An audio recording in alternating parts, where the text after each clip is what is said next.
এটা কেমন যে আমার কাছে বিয়ে দিয়েছেন মা? আমার শখ আল্লাহ তাও কিচ্ছু বুঝে না। এটা কি মানুষ নাকি রোবট আমি বুঝতেছি না। এমন যে আমার কাছে বিয়ে দেওয়ার আগে আমার মাইরে লেন নাকি, আমার আর ভালো লাগতেছে না। আচ্ছা রেশমি,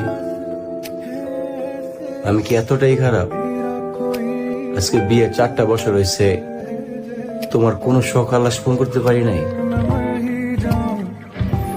তোমার মনের কোনো কিছু পূরণ করতে পারি নাই?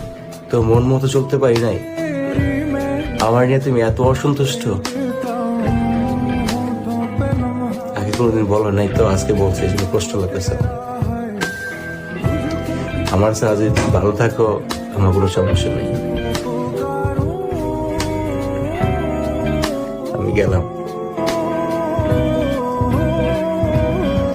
কই যান? কই যে এটা এখন জিজ্ঞাসা করে আর কি করবো? তুমি তো আর আমার এখন ভালোই বাসো না।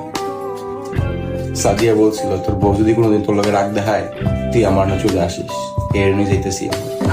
দিল্লি কে তো তোর লগে থাকতাম বুঝছে না।